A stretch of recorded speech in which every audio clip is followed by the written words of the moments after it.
നമസ്കാരം. പതിരും കതിരും.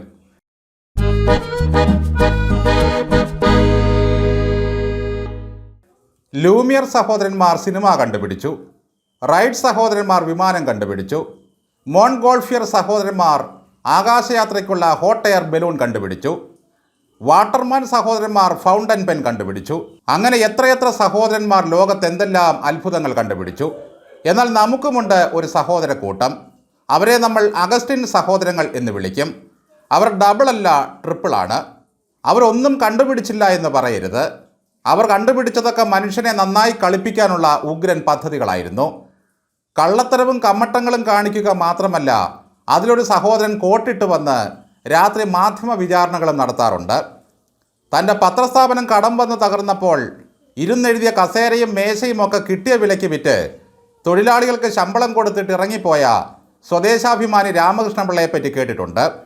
ഇവിടെ ഇത് ആൻ്റപ്പൻ സഹോദരൻ കള്ളത്തടി വെട്ടിയുണ്ടാക്കിയ കാശുകൊണ്ട് ഒരു ചാനൽ തുടങ്ങി കൂടിയ വിലയ്ക്ക് മാധ്യമപ്രവർത്തകരെ വിലയ്ക്ക് വാങ്ങി ഉഡായിപ്പിൻ്റെ ഉസ്താദായി തൻ്റെ മാധ്യമപ്രവർത്തനം മുതലാളിത്തം തുടരുകയാണ്. കാലം പോയ പോക്കെ. മാംഗോ ഫോണിലൂടെ ഒരു കാലത്ത് തട്ടിപ്പ് നടത്തി. കള്ളത്തടി വെട്ടിവിറ്റ കാശുണ്ടാക്കാൻ നോക്കി. മെസ്സിയെ കൊണ്ടുവരാനെന്ന പേരിൽ കോടികളുടെ തട്ടിപ്പ് നടത്തി. കലൂർ സ്റ്റേഡിയത്തിൻ്റെ നവീകരണത്തിൻ്റെ പേരിൽ കുറേ കോടികൾ തട്ടി. വയനാട്ടിൽ ദുരിതബാധിതർക്ക് ടൗൺഷിപ്പ് പണിതു കൊടുക്കാമെന്ന് പറഞ്ഞ് കുറേ വാഗ്ദാനങ്ങൾ നടത്തി. അങ്ങനെ കള്ളപ്പറയും നിഗളിപ്പും കള്ളത്തരങ്ങളും ഉഡായിപ്പും പിണറായി ഭക്തിയുമായി ഒരു ചാനലിൽ ഇരുന്ന് അദ്ദേഹം ആദർശം വിളമ്പുകയാണ്. പുതുതായി വന്ന സർക്കാരിനെ നേർവഴി കാണിച്ചു കൊടുക്കുക എന്നതാണ് പ്രധാനപ്പെട്ട ദൗത്യം.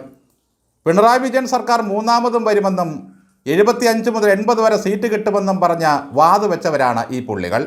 കമ്മികൾക്കും അന്തങ്ങൾക്കും ഇപ്പോൾ ദേശാഭിമാനിയേക്കാളും കൈരളിയേക്കാളും പ്രിയം റിപ്പോർട്ടർ ചാനലിനോടാണ്. മെസ്സിയുടെ പേരിൽ ഇവർ നടത്തിയ നികുതി വെട്ടിപ്പിൻ്റെ കഥകളൊക്കെ പുറത്തു വന്നതോടെ അവിടെയുള്ള സകലതിൻ്റെയും കിളിപാറിയിരിക്കുകയാണ്. ഇന്നലെ മനോരമയിലെ വാർത്ത കണ്ട് ഹാലിളകിയ ഡാക്ടർ അരുൺകുമാർ എന്തൊരു കരച്ചിലായിരുന്നു. ആൻഡോ സാറിൻ്റെ അല്ലേ ഈ കാശെല്ലാം? ഇതിൽ നാട്ടുകാർ വല്ലതും തന്നിട്ടുണ്ടോ? സർക്കാർ വല്ലതും തന്നിട്ടുണ്ടോ? അപ്പോൾ ആൻഡോ സാർ കരഞ്ഞുകൊണ്ട് പറയുകയാണ്, ഒരു ചില്ലിക്കാശ് പോലും വേറെ ആരുടെയുമില്ല. അപ്പോൾ 126 കോടി ഭൂം എന്ന് മനോരമ പറയുന്നത് ആരുടെ ഭൂം ആണ് സാറേ?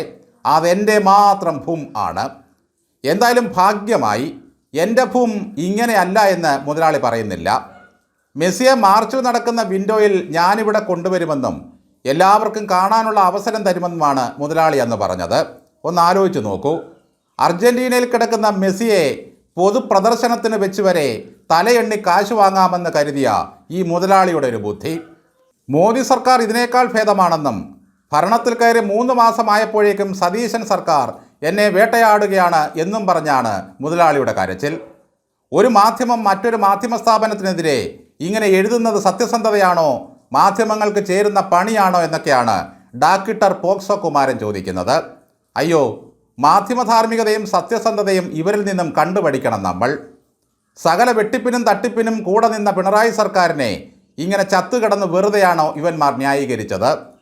റിപ്പോർട്ടർ ബ്രോഡ്കാസ്റ്റിംഗ് കമ്പനിക്ക് 22.68 കോടിയുടെ നികുതി ചുമത്തിയത് കഴിഞ്ഞ സർക്കാർ മരവിപ്പിച്ചതിൻ്റെ പിന്നിലെ രഹസ്യം എന്തായിരുന്നു? എന്തൊക്കെ തരത്തിലുള്ള നികുതി കൊള്ളകളാണ് കഴിഞ്ഞ സർക്കാർ നടത്തിയതെന്ന് ആലോചിച്ച് നോക്കൂ. മെസ്സിയെയൊക്കെ വെല്ലുവിളിക്കാൻ തക്ക വളർച്ച വിജയൻ്റെ തണലിൽ ഈ മനുഷ്യൻ നേടി.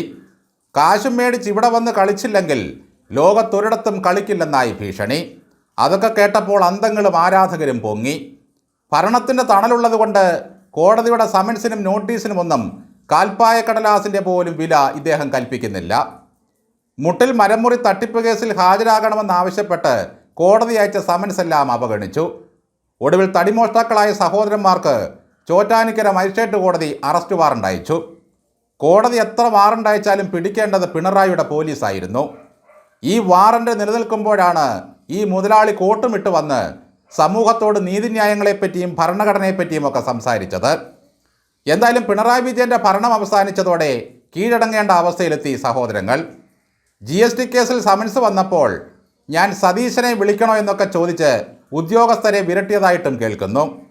ശരിക്കും ഈ ചാനലും അതിലെ ജീവനക്കാരും നടത്തുന്നത് മാധ്യമപ്രവർത്തനമാണോ അതോ നെറുകെട്ട രാഷ്ട്രീയ പ്രവർത്തനമാണോ? തനിക്കെതിരെ വാർത്ത കൊടുത്ത മനോരമയ്ക്കെതിരെ മാനനഷ്ടത്തിന് കേസ് കൊടുക്കുമെന്നൊക്കെയാണ് ഇപ്പോഴത്തെ ഭീഷണി. എന്തൊക്കെയായാലും സ്പോൺസർ നൽകിയ ലഘുലേഖ അർജന്റീന ടീമിൻ്റെ സമ്മതപത്രമായി വ്യാഖ്യാനിച്ച LDF സർക്കാരിൻ്റെ ബുദ്ധിവൈഭവത്തെ സ്തുതിക്കാതെ വയ്യ. താൻ പറയുന്ന ഏത് കള്ളങ്ങൾക്കും കാതു നൽകി എല്ലാം തലകുലുക്കി സമ്മതിച്ച് കോടികളുടെ ഇളവുകൾ പ്രഖ്യാപിച്ചു കൊടുത്ത പിണറായി വിജയനോടുള്ള നന്ദി പ്രകടനമായിരുന്നു ഇവന്മാർ മുമ്പും ഇപ്പോഴും ചെയ്തുകൊണ്ടിരിക്കുന്നത്. മറന്നു തുള്ളിയാൽ മറിഞ്ഞു വീഴുമെന്ന വലിയ പാഠം ഡാക്ടർ സാറും ആന്തപ്പൻ സാറും ഓർത്താൽ നല്ലത്.